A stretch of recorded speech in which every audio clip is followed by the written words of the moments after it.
2 مئی 1992 عیسوی ہفتے کے دن اسلام آباد سے کراچی روانگی ہوئی۔ وسط ایشیا کے وفد کے ہمراہ یعنی ان کے گروپ کے ساتھ فقیر نے بھی VIP کلاس میں سفر کیا۔ رات کو ہوٹل میں ٹھہرنے کی بجائے فقیر نے شیخ محمد یعقوب صاحب کے گھر قیام کرنے کو پسند کیا۔ جماعت کے احباب جمع ہو گئے تھے۔ رات کا بیشتر وقت مشائخ نقشبند کے حالات و واقعات سنانے میں گزر گیا۔ اللہ تعالیٰ کے نام میں اتنی لذت اور شیرینی ہے یعنی مٹھاس ہے کہ اس نام کا ذکر کرنے والوں کے تذکرے کرنے میں بھی مزہ آتا ہے، دلوں کو سکون ملتا ہے۔ حضرت جنید بغدادی سے کسی نے پوچھا کہ اہل اللہ کے تذکرے سے سکون قلب ملتا ہے، اس کی کوئی قرآنی دلیل بھی ہے؟ آپ نے قرآن مجید کی آیت تلاوت فرمائی جس کا ترجمہ یہ ہے کہ اور وہ سب ہم بیان کرتے ہیں آپ پر رسولوں کی خبروں میں سے جس کے ذریعے ہم آپ کے دل کو مضبوط کرتے ہیں۔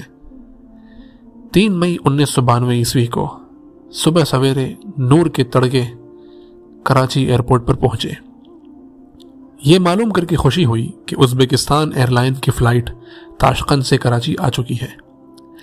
اب یہی فلائٹ مسافروں کو کراچی سے تاشقند لے جائے گی۔ جب کاؤنٹر پر پہنچے تو وہاں پر ورجن فلائٹ یعنی پہلی پرواز کا بینر لگا ہوا تھا۔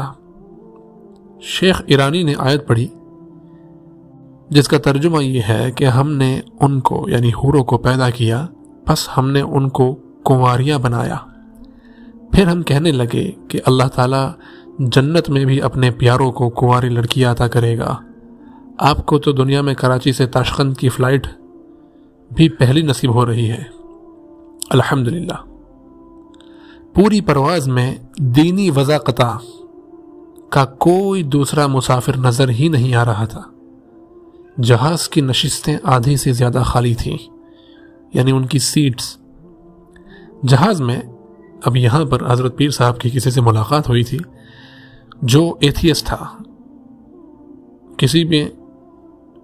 کسی بھی مذہب میں نہیں مانتا تھا، خدا کا انکار کرتا تھا۔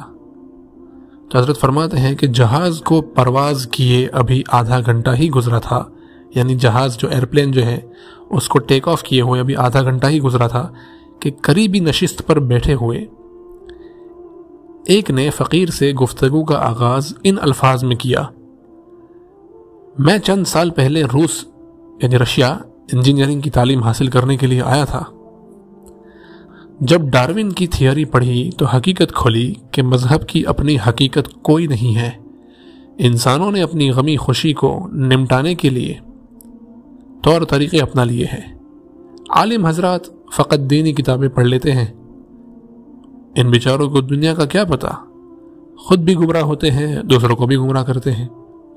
مولانا آپ کو چاہیے کہ سائنس پڑھیں تاکہ آپ کے سامنے حقیقت کھلے۔ ویسے میں آپ سے پوچھ سکتا ہوں کہ آپ وسط ایشیا کیوں جا رہے ہیں؟ فقیر نے کہا کہ اپنے مسلمان بھائیوں سے ملنے کے لیے۔ کہنے لگا کہ یہ لوگ تو سائنس ہی سوچ رکھتے ہیں اور آپ کو سائنس کی الف بے کا پتہ نہیں ہوگا، تو آپ کیا کریں گے؟ فقیر نے تنگ آ کر اسے اپنی سائنسی تعلیم کے متعلق تعارف کروایا تو وہ دہریہ بغلے جھانکنے لگا۔ تھوڑی دیر خاموش رہ کر کہنے لگا، مجھے توقع نہیں تھی کہ آپ جیسے لوگ بھی سائنس کی تعلیم حاصل کرتے ہیں، آپ مجھے معاف فرمائیں۔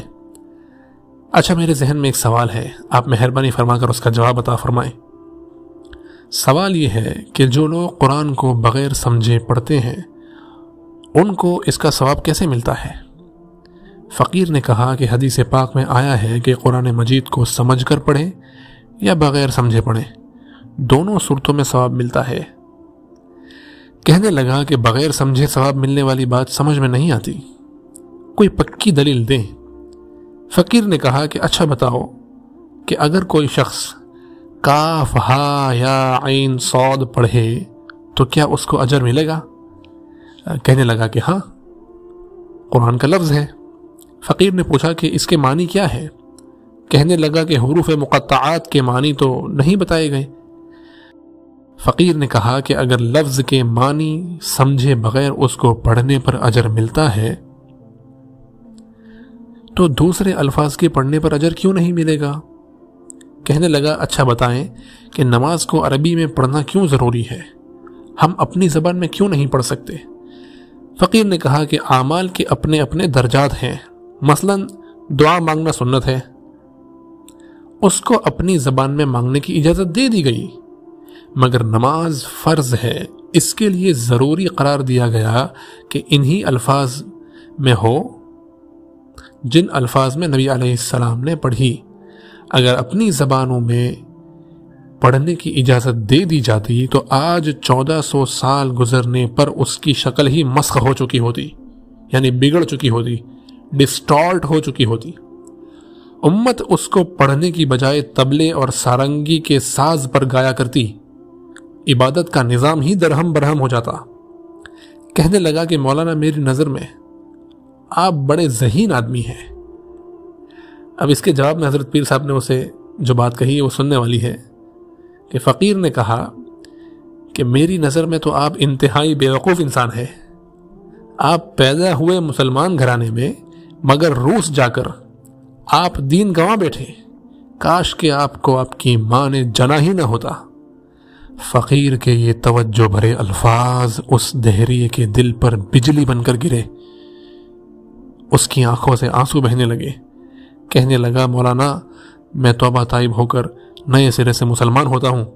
فقیر نے اللہ تعالیٰ کی بارگاہ میں شکر ادا کیا، وما کننا لنہتدی لولا ان ہدانا اللہ، اور ہم ہدایت نہیں پا سکتے تھے اگر اللہ ہمیں ہدایت نہ دیتا۔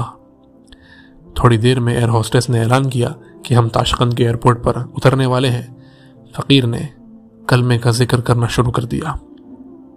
ایک عارف کی نصیحت، حضرت سید زوار حسین شاہ صاحب رحمۃ اللہ علیہ۔ یہ جو حضرت سید زوار حسین شاہ صاحب رحمۃ اللہ علیہ ہیں، یہ حضرت پیر صاحب کے شیخ اول ہے، یعنی حضرت پیر صاحب دامت برکاتہم نے سب سے پہلی جو بیعت کی تھی وہ انہی کے دست مبارک پر کی تھی۔